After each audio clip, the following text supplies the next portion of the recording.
Let your power fill my body, all my soul, Jesus Christ. Let me preach your word in truth by the power of the Holy Ghost.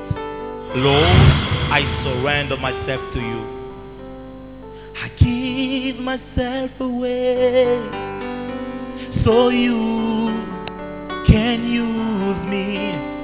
I give myself away. Oh, I give so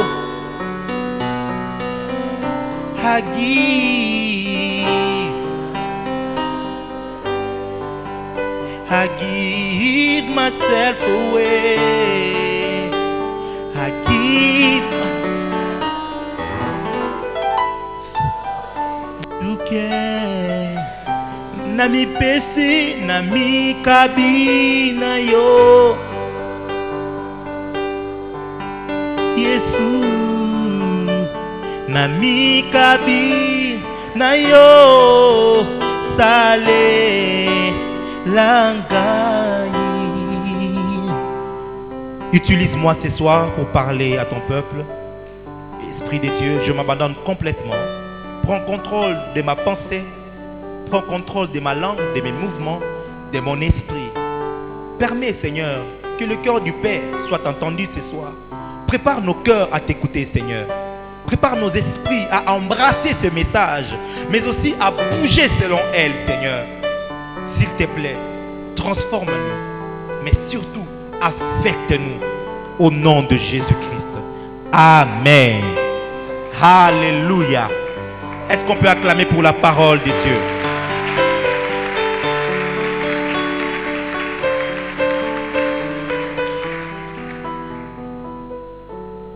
Yes. Le son de la trompette. Nous allons lire quelques textes de la Bible. Pour ceux qui sont venus écouter un théologien parler, ils seront très déçus. Pour ceux qui sont venus écouter un homme qui maîtrise l'homilétique, l'exégèse, l'herméneutique, seront très déçus. Parce que la personne qui s'approche auprès de vous ne vous apporte que la voix de l'Éternel. Et si tu t'apprêtes à écouter Dieu ce soir, quelque chose arrivera dans ta vie que tu n'es pas prêt d'oublier. Ta destinée va changer ce soir. J'ai dit que ta destinée va changer ce soir. Quelqu'un ce soir recevra l'onction pour la mission. J'ai dit quelqu'un recevra l'onction pour la mission. Ce soir, Dieu va ouvrir les yeux de plusieurs personnes ici. Vous serez en mesure de percer le mirail. Vous serez en mesure de voir au-delà de ce qui peut se voir. Vous serez en mesure d'interpréter les signes. My God. My God. Nombre chapitre 10, verset 2. Nombre chapitre 10, verset 2 à 8. Nous allons aussi prendre Lévitique, chapitre 23, verset 24. Et enfin, il y a beaucoup de textes, mais je ne veux pas tomber dans le piège de prendre beaucoup de textes. Nous allons prendre l'essentiel qui va nous concerner ce soir. Enfin, nous allons aussi prendre 1 Thessaloniciens, chapitre 1, verset 16. Nombre, chapitre 10, verset 2 à 8. Lévitique 23, verset 24. Et puis 1 Thessaloniciens 1, 16.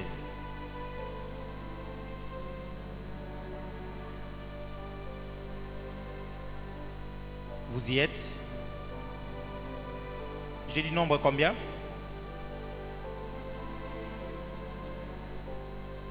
Nombre 10, à partir du verset 2. J'ai lu au nom de Jésus-Christ. Fais-toi 2 trompettes d'argent. Tu le feras d'argent battu. Elles te serviront pour la convocation de l'assemblée et pour le départ des camps.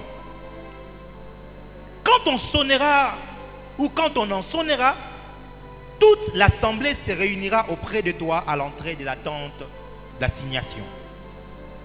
Si l'on sonne que d'une trompette, les princes, le chef des milliers, se réuniront auprès de toi. Quand vous sonnerez avec éclat, ceux qui campent à l'Orient partiront. Et ainsi de suite, je prends le verset 8. Les fils d'Aaron, les sacrificateurs sonneront des trompettes. Ce sera une loi perpétuelle pour vous et pour vos descendants. Dis avec moi, une loi perpétuelle. Alors, notre deuxième texte, nous avions dit, c'était Lévitique 23, verset 24. Nous allons juste prendre ce seul texte.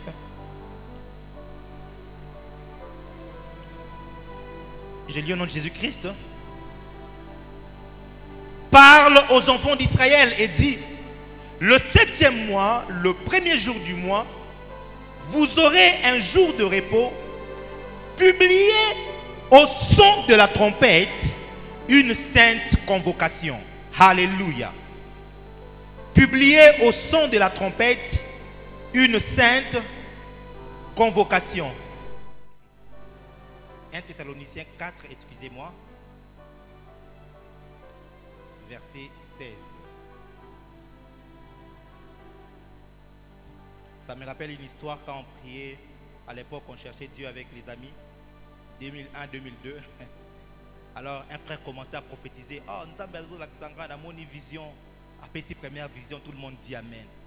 Deuxième vision, tout le monde dit Amen. Et puis à un moment, il dit nous avons besoin de conducteur. Nous avons besoin de rapidement. Fungola, Galates chapitre 7, verset 3. Galates chapitre 7, verset 3. Ah. Alors, le conducteur ouvre rapidement la Bible au nom de l'Éternel, sous la prophétie. Et Galates et Soukana 6. Il s'est dit non, peut-être que ça n'a Éphésiens. Quel est Éphésiens?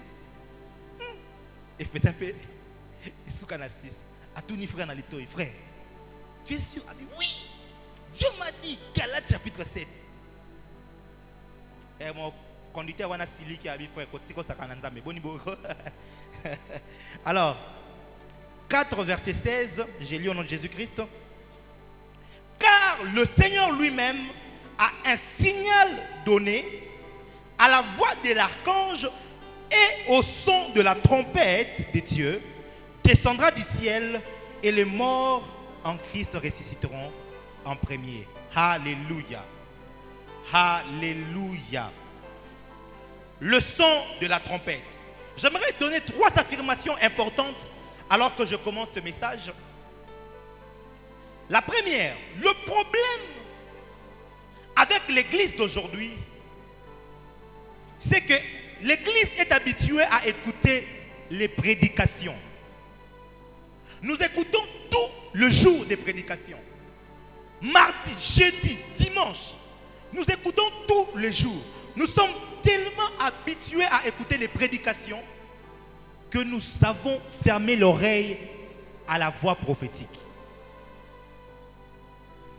Tellement habitués à écouter les preaching que nous avons fermé l'oreille à la voix de Dieu, à la voix prophétique qui s'annonce dans l'église. Deuxième chose, une église qui refuse d'écouter la voix de Dieu est comme une maison qui refuse de suivre les instructions de l'architecte. Imaginez les désastres. Tu construis ta maison, c'est l'architecte qui détient le plan. C'est l'architecte qui connaît les tenants et les aboutissants. Au fait, l'architecte est la personne qui voit la fin de la maison alors que cette construction n'est qu'au commencement. L'architecte est celui qui a la vision finale de la chose qui est informe et vide. Ainsi, Dieu n'est pas surpris par les événements qui se passent aujourd'hui. Parce que alors qu'il disait que la lumière soit, il avait la vision de la finalité. Alors que le monde était au commencement. Troisième chose, L'église d'aujourd'hui est comme Laodicée. Vous savez, dans Apocalypse chapitre 2, chapitre 3, Jésus-Christ est en train de donner à Jean des paroles et des lettres qui devraient annoncer à cette église d'Asie. Et la 7e église, c'était l'église de Laodicée. Et l'église d'aujourd'hui est exactement semblable à cette église-là. Elle pensait qu'elle était riche, alors qu'en réalité, elle était pauvre. Elle pensait qu'elle voyait, alors qu'en réalité, elle était aveugle. Elle pensait qu'elle était très habillée. Aujourd'hui, nous avons de très belles églises, de belles décorations, de la sonorisation, de haut standing, tout ce qu'il nous faut. Et nous croyons que nous sommes arrivés. Ces choses font notre fierté. Alors que quand le Christ regarde l'église, il nous trouve nus. Et c'est très dommage. Laodicée n'était plus capable de voir la vérité, d'entendre la voix de Dieu. Laodicée ne savait plus reconnaître les vraies valeurs, les choses qui devraient être prioritaires et d'autres qui devraient être secondaires. Et quand tu essayes de prendre en grec le mot Laodicée, c'est Laos du chaos qui est divisé en deux, qui fait la loi que fait le peuple ou la loi du peuple. En d'autres termes ou en termes quinois, c'est le que demande le peuple. Pasteur, que demande le peuple? Le peuple veut qu'on leur prêche la prospérité. Alors, Okopambolama, Okendeliboso, Okomata. Que demande le peuple? Ah non, non, non, si tu leur prêches la sanctification, ils vont fuir. Alors, il faut ôter ces messages-là pour leur donner ce qu'eux veulent. Écoutez ce que la Bible dit. 2 Timothée chapitre 4, verset 3. Car il viendra un temps où les hommes ne supporteront pas la saine doctrine, mais ayant la démangeaison d'entendre des choses agréables, ils se donneront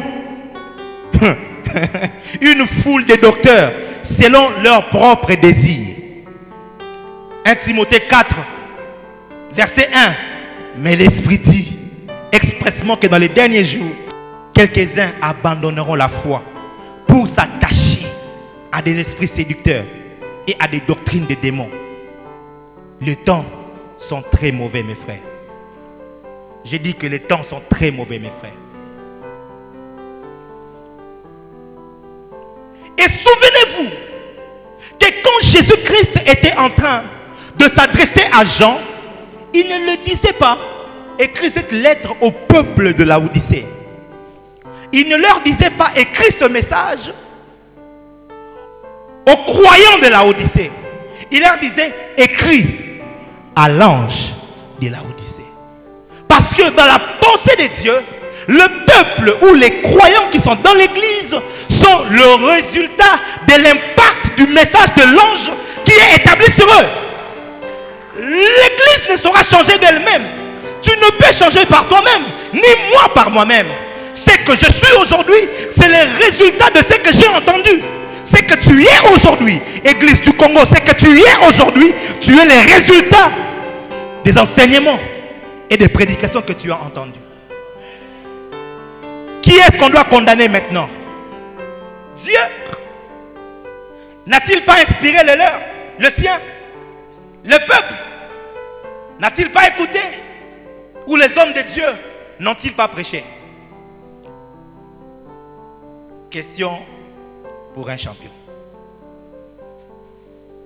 Les temps sont très mauvais, mes frères. Tellement mauvais et en telle enceinte que le faux message est devenu pratiquement le standard sur lequel tout le monde veut s'harmoniser. Les faux sont tellement infiltrés, exposés. Ils ont des grands noms en telle enceinte qu'on pense que c'est cela la vérité. Souvenez-vous, ce n'est pas parce qu'il y a la foule qu'il y a Jésus dedans. Ce n'est pas forcément parce qu'il y a la renommée qu'il y a Jésus dedans. Ce n'est pas forcément parce qu'il y a le succès qu'il y a Jésus dedans. Voilà pourquoi l'église doit se réveiller. Peuple de Dieu, apprenons à écouter notre Seigneur. apprenons à lire nos Bibles. Apprenons à entendre la voix de Dieu. Apprenons à grandir dans la foi. Ainsi, tu seras capable de détecter le faux, même si je suis un d'eux. J'ai dit même si je suis un d'eux. Tu auras la capacité de le détecter.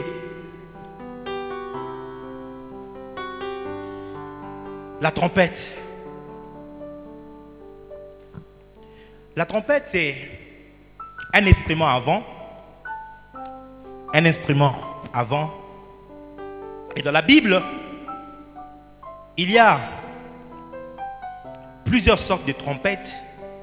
Mais j'ai pris deux sortes qui nous intéressent par rapport à l'église, sur lesquelles j'aimerais vraiment m'appesantir.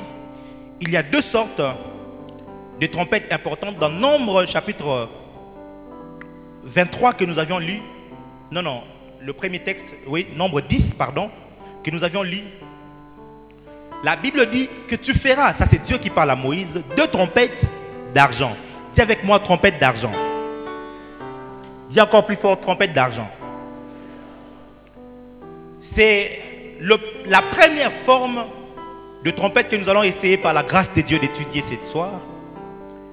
Et la deuxième forme de trompette que nous allons étudier, c'est les chauffards. Dis avec moi le chauffard. Dis chauffard. Ou encore la corne. Dis avec moi la corne. En lingala, c'est quoi? Voilà. C'est la corne, le chauffard en hébreu. Alors commençons par le chauffard. Le chauffard était tiré de la corne d'un bélier.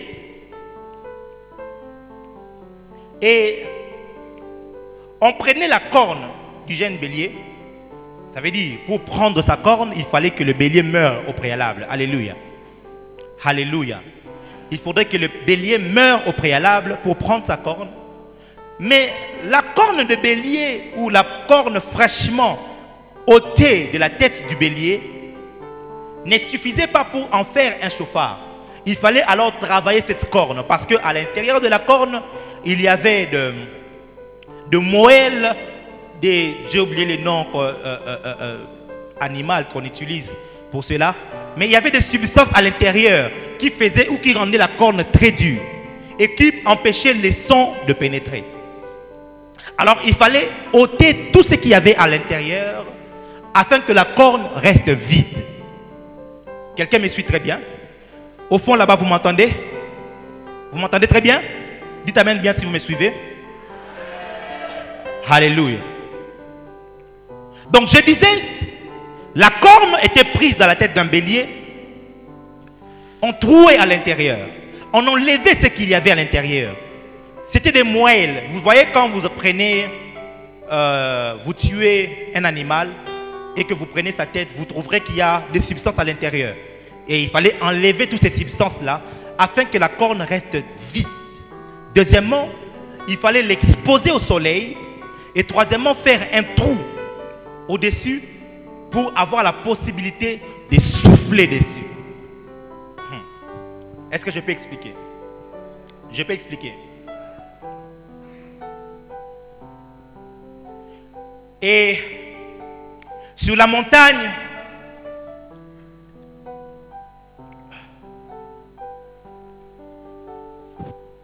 qui est appelée Morija, Abraham amène un sacrifice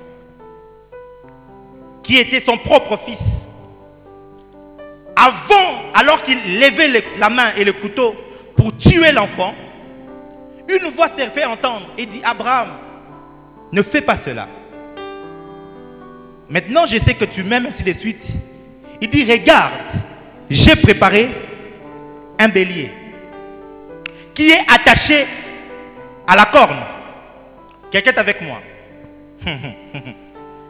Et le bélier était le substitut de l'enfant qui devait être tué. Et Abraham épargne l'enfant et il tue le bélier. Cela symbolisait Christ qui, sur la montagne de Golgotha, il était ce bélier que le Père voulait sacrifier afin de substituer l'Église qui était appelée à être condamnée. Et par son Fils unique, qui était l'image de ce bélier, du temps d'Abraham. Je vais y arriver. Mais le bélier était attaché à la corne. Écoutez avec moi la corne. La corne est le symbole de la force. La corne est le symbole de la puissance.